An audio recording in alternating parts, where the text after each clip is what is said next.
I guess I won't try to be witty or funny. It can be witty and funny.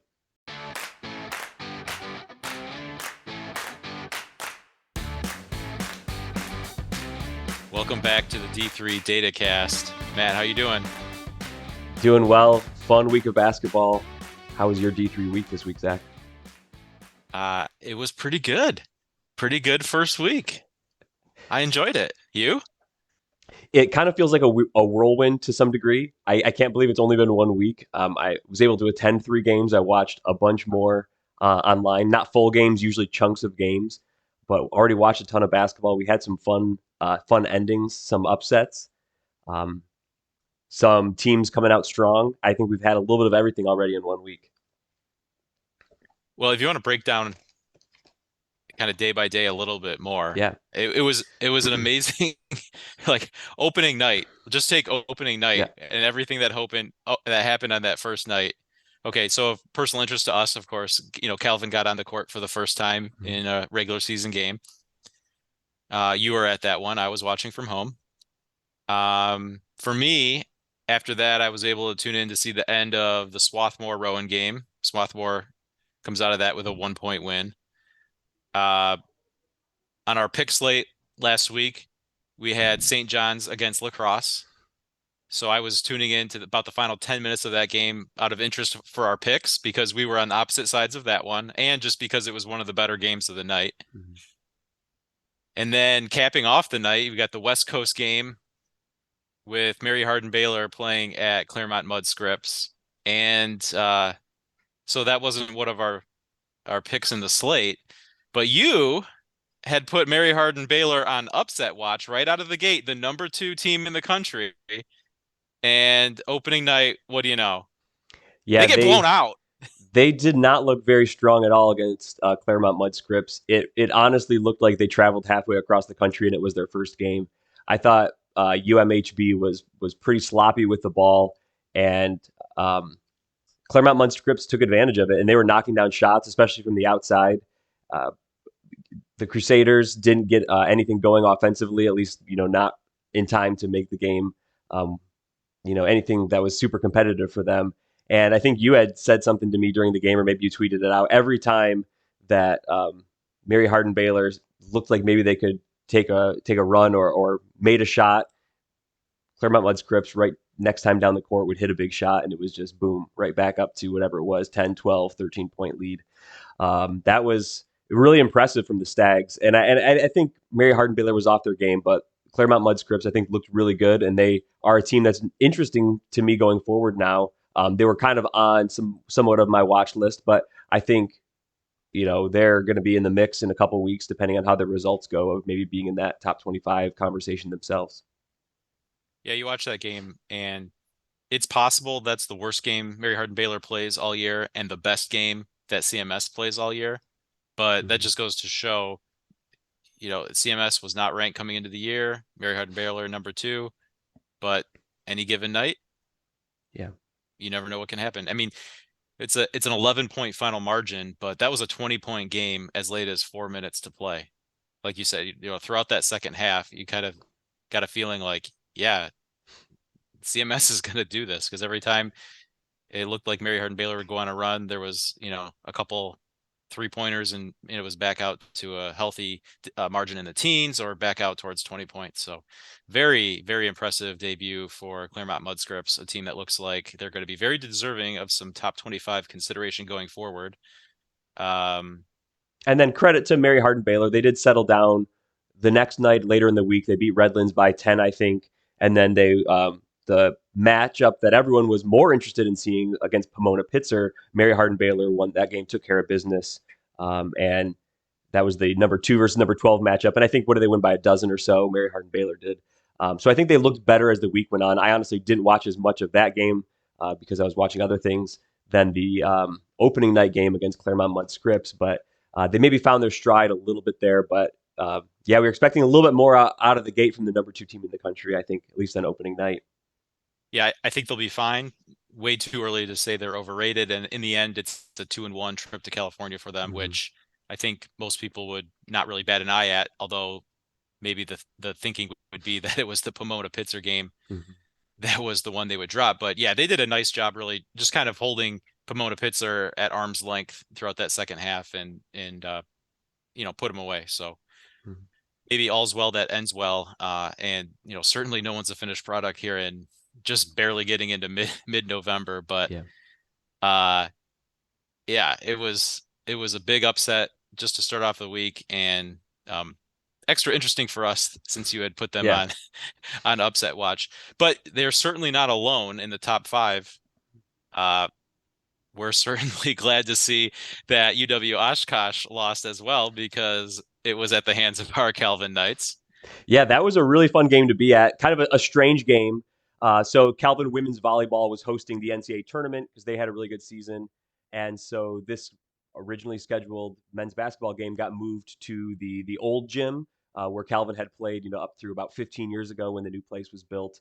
But that gym has been repurposed and reformatted. Well, at least the side bleachers have been taken down, and where the higher level auxiliary wing gyms used to be is now drywall walls. So I guess what I'm trying to say is any amount of sound in that old gym just stays there.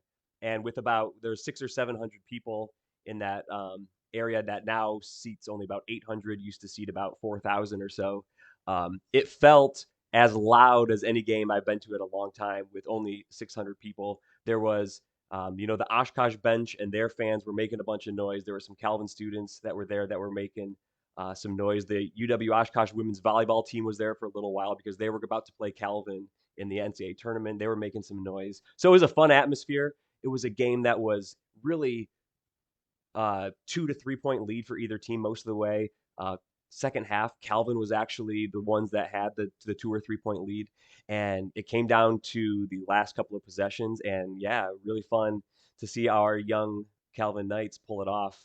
Um, Kind of another big upset that we had no idea to predict in our upset watch because I didn't think, especially down a starter, Uchenna Egekeza couldn't play. He had tweaked an ankle earlier in the week, and I don't think we expected to see Calvin come out on top, but hey, I'll take it. Yeah, maybe a miss there in our top 50 games of November list because we didn't even include that one. Just not knowing what to expect from this Calvin team, knowing that they would be so young, and it's encouraging to see them playing the kind of games they are already. And then following it up the next day with a win over UW Stout, so it was a YX sweep for Calvin that weekend. So yeah, that was we had the number 2 team go down. We Yep, had the number 3 team go down, both on the road, and then the number yep. 1 team was on the road. Randolph-Macon was at Hood, and that game went to triple overtime. We very nearly saw another top 3 team go down, but that one was, man, very back and forth as well. I thought Hood was going to do it multiple times. Yeah, Randolph-Macon was somehow able to pull that one out. They had 3 starters who were fouled out by the end of the game, and they somehow were able to top the Blazers there. Yeah, Josh Talbert was fouled out even going into the first overtime, Yeah, so they were without some important players right from there. But credit Hood. They had a little bit of a lead. Randolph-Macon came back, and it would be easy to expect, a team like Randolph-Macon, once they kind of catch up, find their footing, they'll kind of cruise to put this one away. But it didn't happen. It was back and forth, neck and neck, tightly contested game. We went to 3 overtimes. About as exciting of an early season basketball game as you could hope for. yeah. Hood And was really knocking them down from the outside. Whenever they had an open shot late in that game, it seems like they hit it and either tied it back up or went right back ahead of Randolph-Macon and forced the Yellow Jackets to come back and tie them up. an interesting moment in the first overtime there that we'll get to a little bit later, but credit Hood. They put up a really valiant fight and were right there to almost see us have number 1 through 3 all not able to survive opening week without a loss. So Yeah, pretty exciting the stuff. the Hood broadcast wasn't super happy with the officials, the end of regulation and into overtime. But yeah, we'll get into a little bit of that later on. And then you had mentioned earlier on the UW lacrosse game that we were watching on opening night. Um, just to reset that, that was one of our picks. The computer margin was 3.5. They ended up winning that by 4. So we were thinking, oh, I'm going to win it. You're going to win it. That was a great game. But UW lacrosse had a heck of a week this week. Zach, what do you think about what they put up on their resume? Yeah, I'm not sure there was a better team or a team that had a better week than lacrosse. As you mentioned, getting that opening night win against St. John's. Yeah, St. John's was making some shots and lacrosse was missing some free throws. I thought that I was going to lose my pick here on the backdoor cover, but it turned into be more of a game where even the final result was in doubt. But uh, lacrosse does pull it out. Um, but yeah, just for their week overall, they start with that home win against St. John's. Then Let's see, help, it was an 8 point win at Marietta and then they get the neutral court win to against make it a Guilford. 3-0 week against Guilford, right? Yep. So 3-0 week against three really good teams. We'll see how good, but teams expect to be, Yep. I don't know, tournament contenders. Um, so yeah, I don't. Maybe there were some higher highs, but in terms of the total package, I think lacrosse probably had the best week. So they're getting the background treatment here. We got Mitchell Hall Gymnasium at UW lacrosse behind me. So shout out to the Eagles. Yeah, there's no top 25 ballot this week, but I think UW Lacrosse would definitely be one of those teams that I'd be looking at to kind of put into that top three range. I didn't do a deep dive to kind of re-rank myself since there's no ballot, but they were number 10 for me coming into the season on my preseason ballot.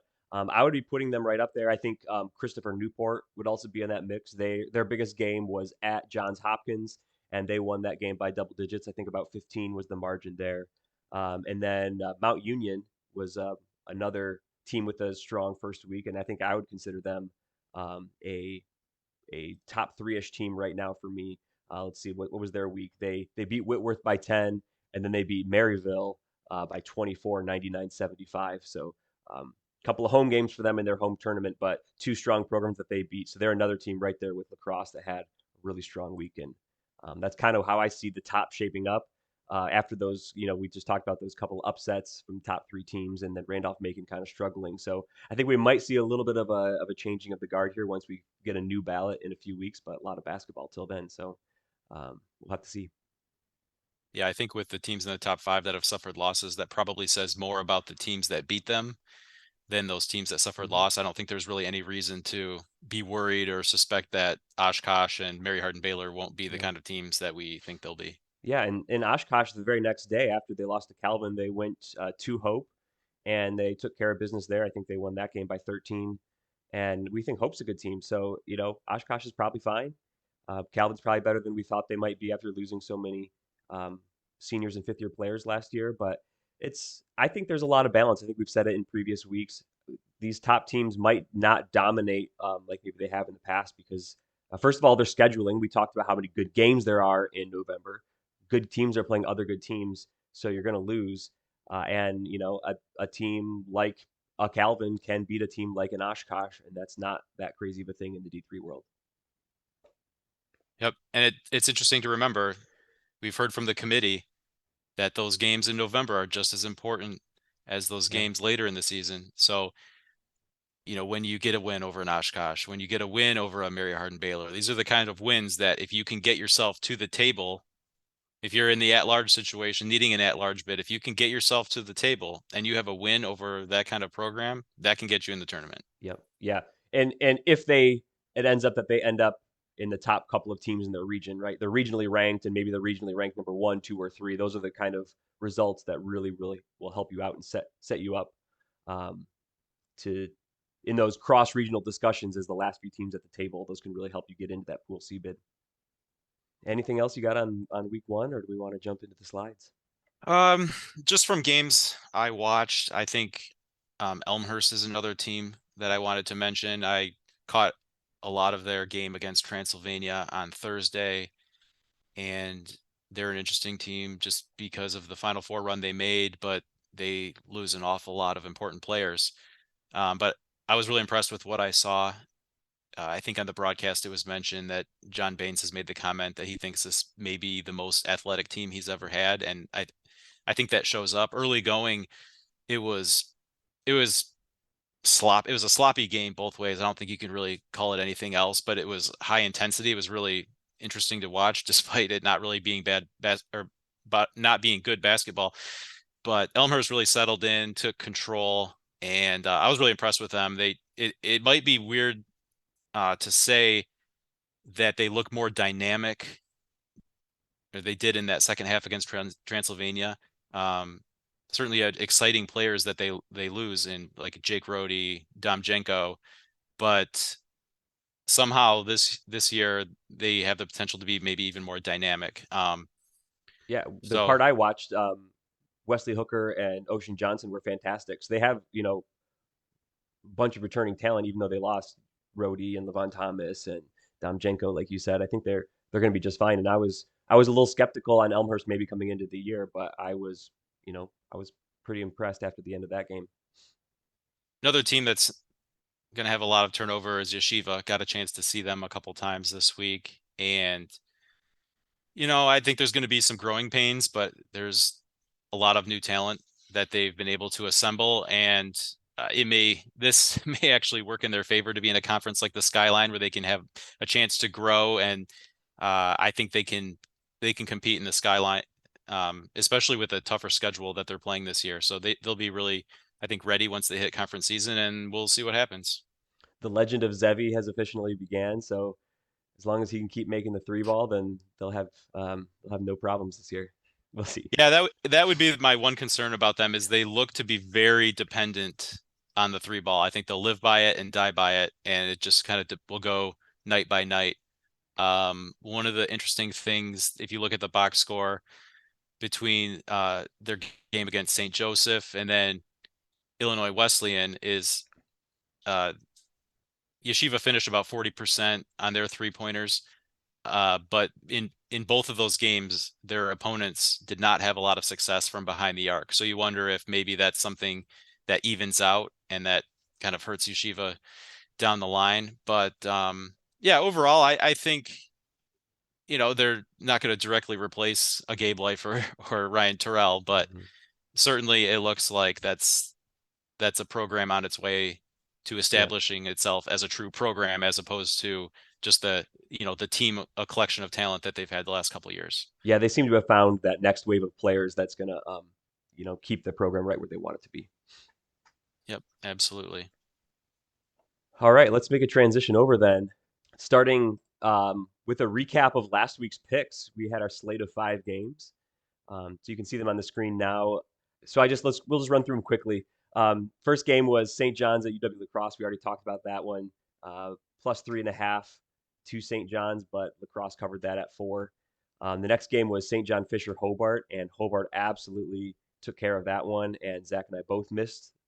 The third Yeah, game my was go ahead. my apologies to everyone involved with the Hobart basketball program after I said that was my easiest pick of the week or the one I was most comfortable with, and then they congratulations to them for going out and just absolutely blowing out St. John Fisher. So Yeah, life lesson I there.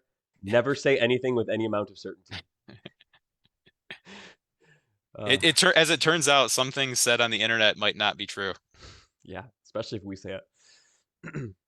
North Central Dubuque, that was a half-point spread, and North Central looked very impressive in that one in covering that.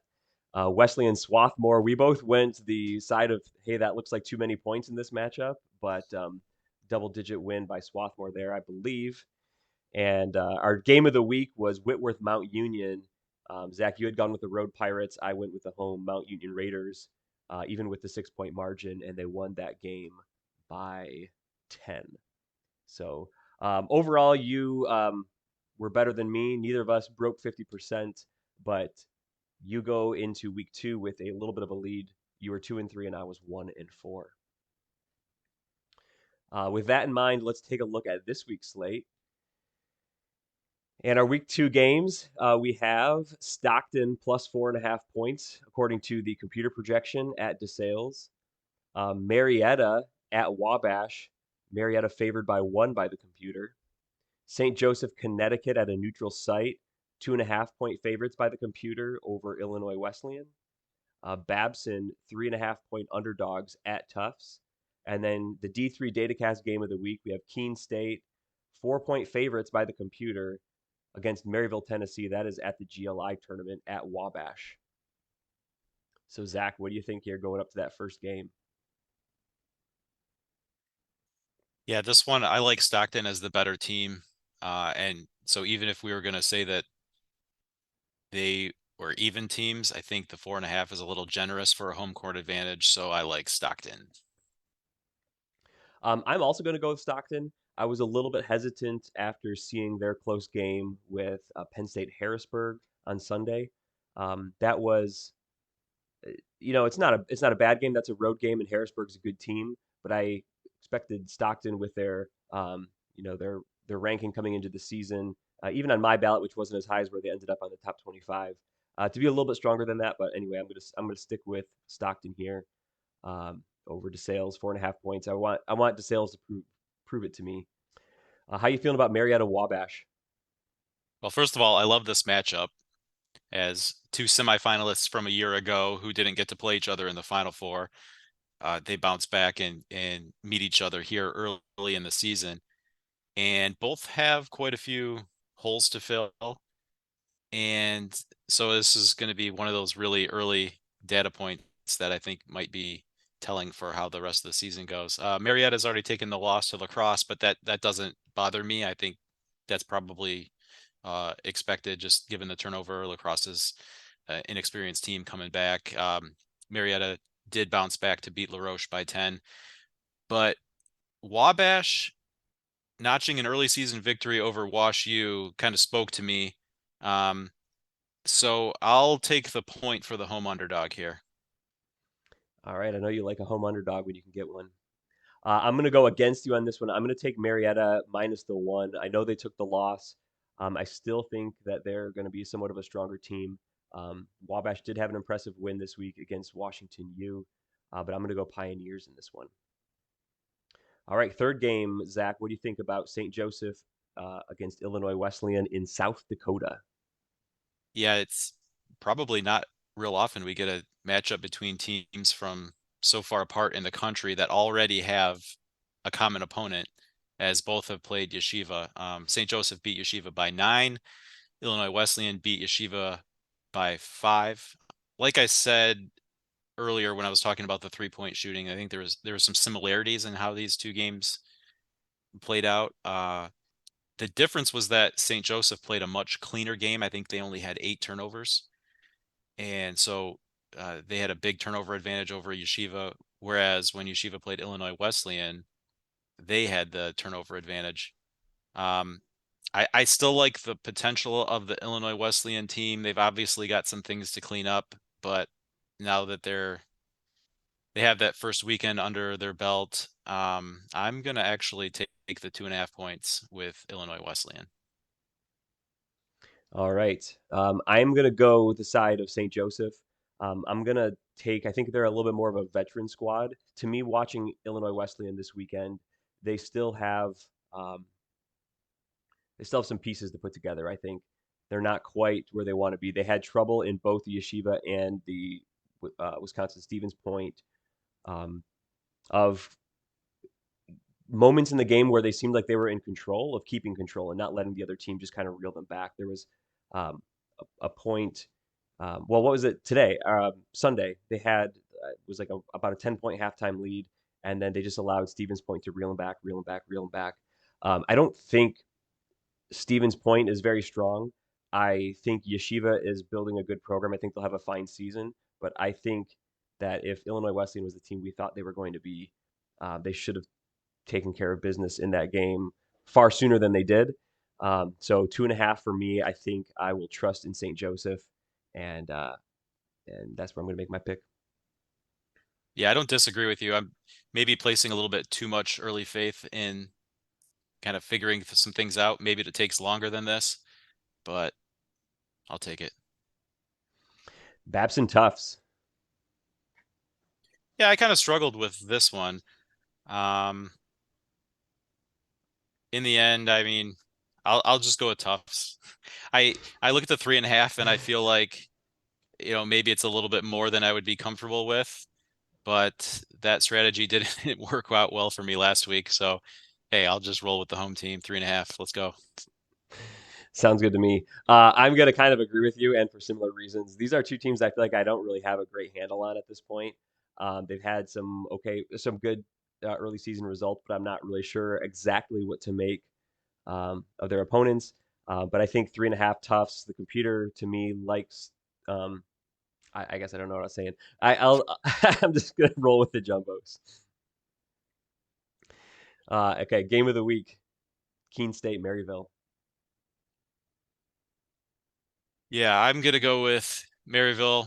Uh, another one where I'm taking points. 4 is not terrible, but Maryville, they had really, they've already got some good games under their belt, taking on Mount Union. They got a win over Roanoke.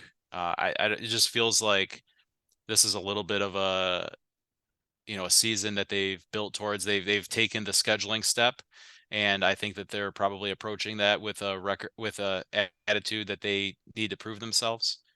And I love seeing that, and I I just think that there's a focus there, that they're coming in looking for big wins. As a chance to get one. I'll take the 4 points. I'm going to go on Keene State on this one. I think Maryville. I think had a good first week. They had that. Their big loss was to Mount Union. Mount Union, it looks great, but they were not super competitive in the final score of that game. So I think that gives me a little bit of pause, even though their first two results were very strong that week. Playing that third game maybe just got to them a little bit. But I think I really am interested to see what Keene State can do this year. I think this game, for kind of like you were saying with Maryville, I think this game for them could be a launching pad to something further on the national stage. I think the computers are starting to like Keene State a little bit from my perspective. So I'm going to go with the Owls. I'm going to pick against you, and I think this is the first night of GLI, so I think that'll give us something fun to look forward to if that whole slate of exciting matchups weren't enough. Yeah, so we ended up with 2 games from the GLI on our slate of picks here. Yeah. So I mean, it's an event to keep in, to pay attention to this weekend anyway, but this gives us a little extra reason to pay attention to a couple of the games. Yep. So Yep. And as last week, make your picks at home and let us know what you guys picked and how you did last week. Moving ahead to upset watch, I had to pick a game again this week after last week hitting on the first night. So I ended up with Randolph-Macon at Mary Washington, which is going to take place on November 16. And the computers right now like Randolph-Macon by about 2 possessions. So I think it could come down to the wire. Randolph-Macon obviously struggled against Hood in that game, and Mary Washington had a good first week, I think. yeah, they opened with Lynchburg on the road. Yeah. It was a tie game or 1 point game, I think, at half. They ended up winning by 30. They just absolutely blew the doors off them in the second half. Very impressive. Yep. And then the second game at North Carolina Wesleyan, they won 64-61. So 2 wins there for Mary Washington. Um, if Randolph-Macon has, I think, a little bit to figure out as well for themselves. But this could be a game for Mary Washington at home for Mary Washington to maybe rise up. Again, the computers still would predict Randolph-Macon to win, but I think this game could be tight. So it would be one for D3 fans to watch. We could, finally see that number 1 team fall, joining that 2 and 3 next week. Now, this was a game we did have highlighted in our top 50 games of November episode. And I think it was at this time, maybe it was one of the other times, but it was definitely one of the times we highlighted Mary Washington. I think you referred to them as the best team in Division III basketball that no one's ever heard of, which of course is not exactly true. Yeah. But yeah, but this is kind of the perfect wading in the weeds moment. You've got Randolph-Macon entering, having already been survived a scare, and then an opponent in Mary Washington that is really good, but maybe underrated by the general population. Yeah, in my view, they don't get talked up on the national stage very much. Um, but maybe Randolph-Macon just survived the scare. Maybe they learned the lesson without having to take the loss. I'm sure Josh Merkel's going to have them fixing what they see on tape this week, and they should be prepared. But it's definitely one I'm going to be watching. And that moves us on to the mailbag. Our first question here comes from Hilltopper at Hilltopper Blog, a great Wash U supporter. Mailbag question is: how are Hood fans supposed to feel about that blown flop call in the waning moments of regulation? So this is in reference to the Hood Randolph-Macon game. Zach, do you have the context of kind of the game reset of when this occurred? Yeah, so this was in the first overtime. Hood was up 59-58 with the ball. Soren Almquist missed a 3-point shot, and after the shot was called for a technical foul of the, flopping leg kick kind of variety. This was with 2:02 remaining, just over 2 minutes remaining. It was it was a call that was not agreed with by the broadcasters of the game. And sort of added dynamic to this was it was Almquist's fifth foul. So the technical foul counts as a personal foul as well. So it not only gave Randolph-Macon a free throw, but took him completely out of the game. So I think through the magic of video editing, you are going to be able to splice in the play so you can see some video. Yeah, we'll splice in the replay and then we'll be right back.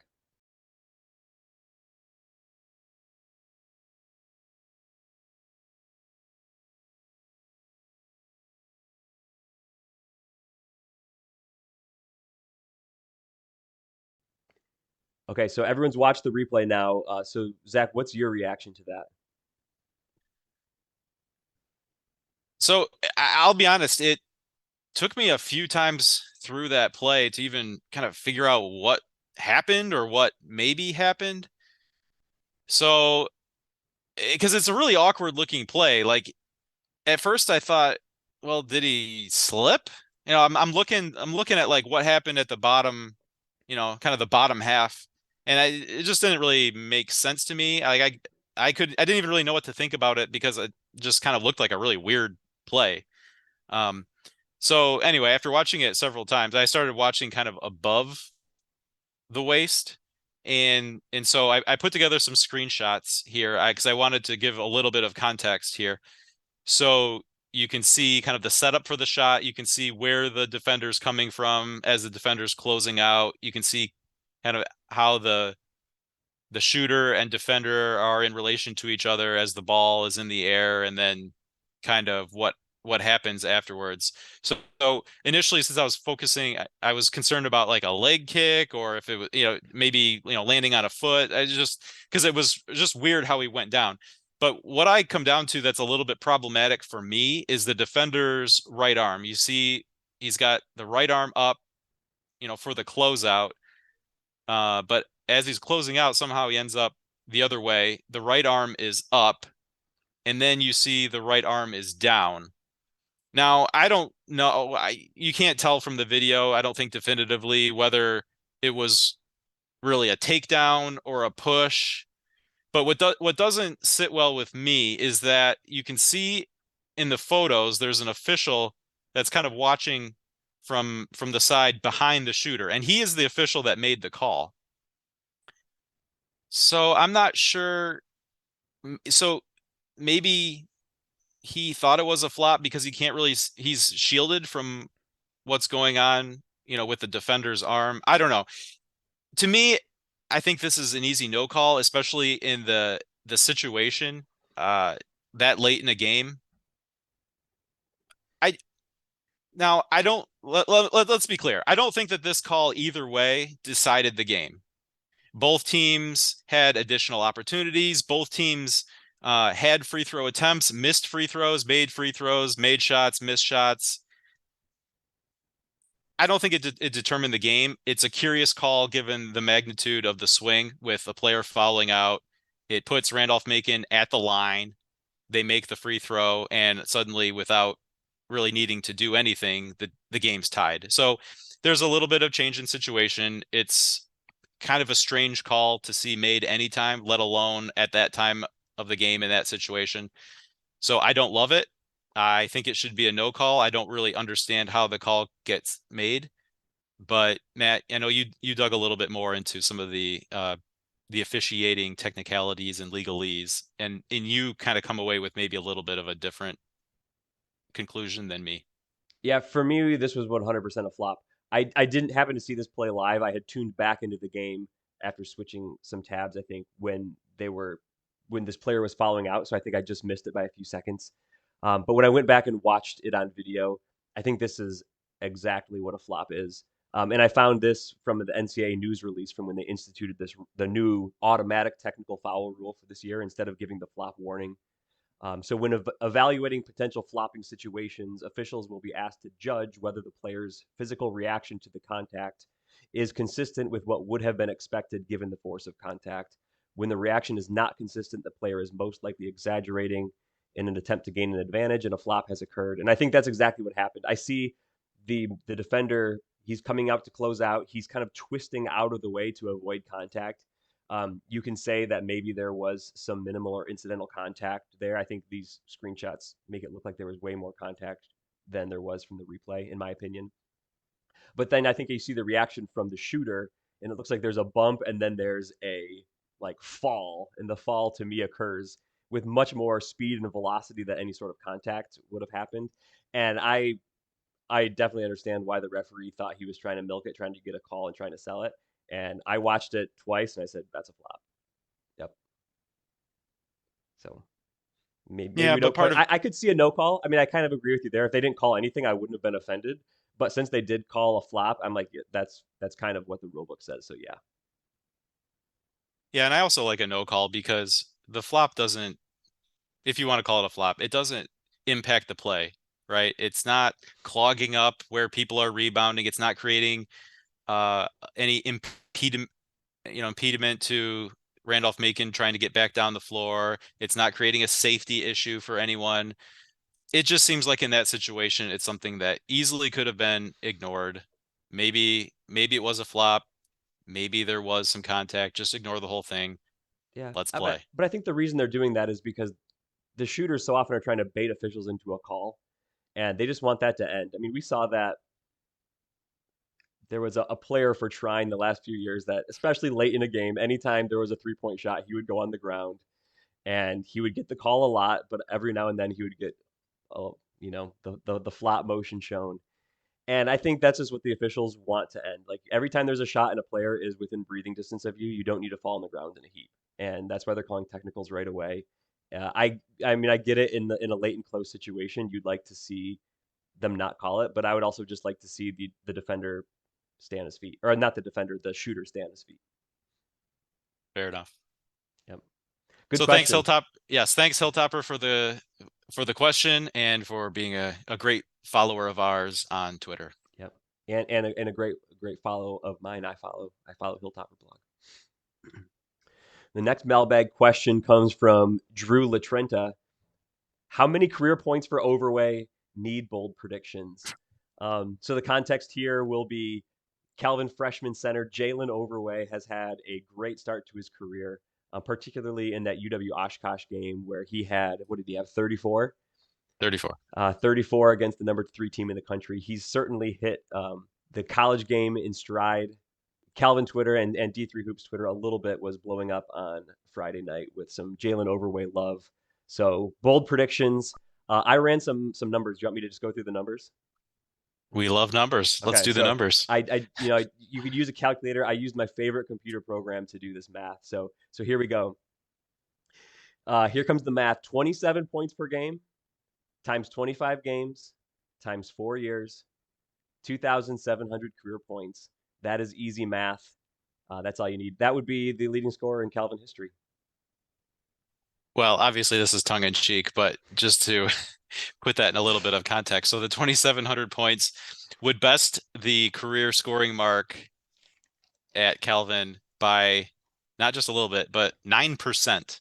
The 9%. current career scoring total is held by Steve Hondard at 2,469 points.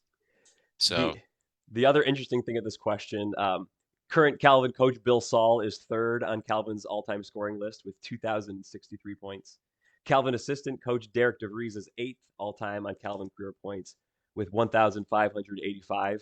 I think Jalen beats Derek DeVries, no problem. And I think Bill, Coach Saul's probably tossing and turning all night in a cold sweat, thinking he's going to lose his number 3 spot on Calvin's all-time scoring list. Although he is the coach, so that means they've had some good success if he does that. So my guess is he would congratulate Jalen on that mark and take it as it comes. Yeah, so it sounds like you did a little bit of the same research I did for this mailbag question. I will add Oh, I will add one more, okay. and that is athletic director Dr. Jim Timmer Yeah. is 19th on the list. He was 1,000-point scorer at 1,097 points. So those are the targets that Jalen has. But like it just goes. So this is like it's not fair to put any sort of historical expectations on a kid who's played 3 college basketball games. We're excited about Jalen Overway. He's off to a tremendous start. We'll leave it there. But just even average being a 15-point guy over 100 games, if we're going to use that kind of as a gauge for a 4-year career, if you can average 15 points per game over 100 games, you still end up like a top 10 scorer in Calvin basketball history. So let's just enjoy it. Let's just watch it play out. And hey, great job, Jalen. Good start. We love watching you. We'll see where it goes and worry about all that stuff after you've had 4 amazing years. How about that? He's fun to watch. Next question comes from Max Fan at Go Maccabees on Twitter. Any way we can see which teams have the best SOS this year if using the last year or last 3 years of data? And relatedly, what do you think of using an SOS metric based only on previous year's data as a secondary criteria? This way, teams can get rewarded for trying to play a tough schedule, even if they get unlucky and opponents don't do as well as expected. Thanks for the question, Max Fan. Great question. I did run some data with my regional ranking data spreadsheet. I didn't get you exactly what you wanted, but I think I got pretty close.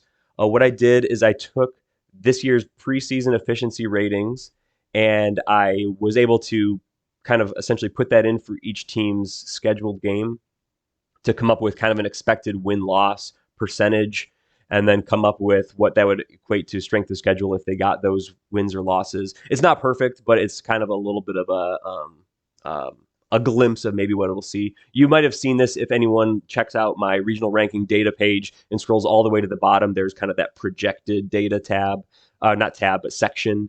That's kind of what I'm doing here. There's a little bit of this season's results that I'd already pulled into my spreadsheet, but it's kind of like my efficiency ratings projections mixed with my regional ranking data projections to get a NCAA SOS value that we might see come selection Monday. So I pulled like the top dozen teams. This might be small. Hopefully it's big enough you can see.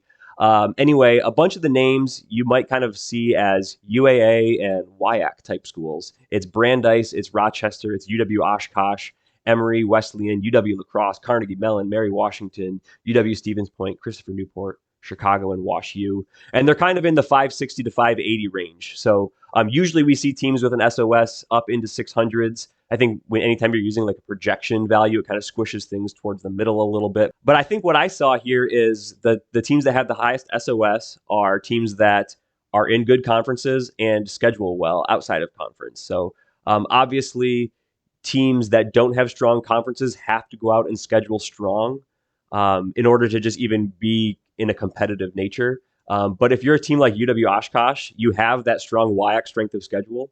And then you also have a game against a team like a Calvin or a Hope who will likely finish on top of their schedule or on top of their conference. And so that's why you see teams like this that are always at top of the SOSs because they play strong non-conference schedules and they have a strong conference schedule.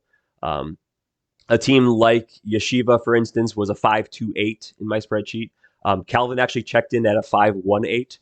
Those are both numbers that would be, I think, Pool C viable, but maybe more towards the lower end of Pool C viability, to be honest. Whereas these numbers up here in the 560s and 570s will be kind of more competing at the high end of Pool C as far from an SOS component.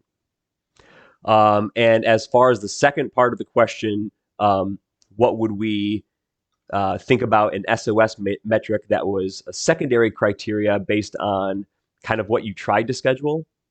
I wouldn't necessarily like this very much because if you try to schedule tough and it doesn't come to fruition, one, That didn't actually happen on the court, so I'm sorry.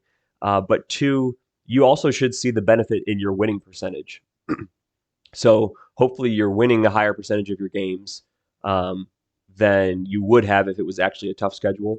I know it maybe is difficult speaking directly to maybe the Yeshiva aspect of this question. If you play in the Skyline Conference, maybe those few out of conference games were the only chance you had to boost your strength of schedule, and it could be maybe unfortunate.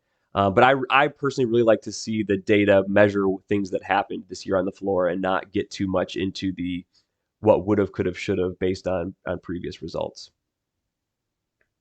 I think it's one thing to use previous year's data as a way to start a data set like you do with efficiency ratings in the preseason. But when you're talking about NCAA criteria, what you're doing is talking about tournament selection. That should be achievement based on what happened that season, not what you tried to do, because what everyone tried to do was win every single game, but few can do that. Yeah. So I some years, maybe you try to put together a really strong schedule, and it's possible that you can come up short. Just teams that you thought were going to be good don't turn out to be good. But if you're putting together what you believe to be a full non-conference slate that is strong, a team or two that may not be living up to expectations shouldn't be tanking your SOS. Yeah, hopefully That's my not. that's my take.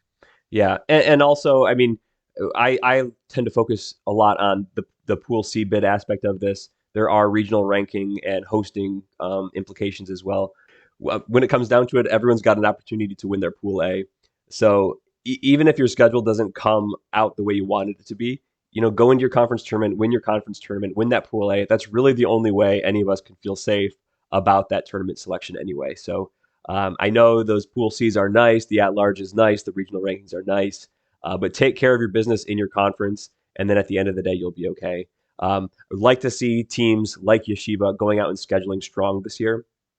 I hope that doesn't come back to bite them. But as you said, Zach, if you do that year in, year out, overall, you're going to come out with strong schedules and you're going to be in that mix. And also it shows why you should be rooting for your conference mates in non-conference season, Yeah. because you want everyone in your conference to be bringing as many wins back home once you're playing once you're playing your conference slate. Because if you're playing a double round robin, everyone in that conference slate, you're you kind of get pulled towards 500. But the reason these top conferences, dominated here in your list by the WIAC and UAA, is because they have so many teams that are entering conference play with winning records. If you look at a weaker conference with a bunch of teams that are entering conference play with losing records, that's you're really starting behind the eight ball. You'd better have put together some really big wins in non-conference to overcome that. Can I challenge you a little bit on rooting for your conference mates? How sad were you when Hope lost to UW-Oshkosh? I was not sad at all. Okay, so you don't always have to, but it helps your SOS. You can root for every other team in your conference except for your biggest rival. Yeah, exactly. Yep. Anyway, thanks for the question, Max fan. Thanks for the question, everyone. Appreciate the mailbag segments or the mailbag queries, Submissions. That's the word. Thank you. If you want to submit something to a mailbag for a future episode, you can leave it as a comment on this episode and we will find it. Or you can send us a tweet or a direct message on Twitter at D3Datacast. Have a good week, everyone. Week 2. It's got a Good, lot to live up to. good job, team. Good job, team.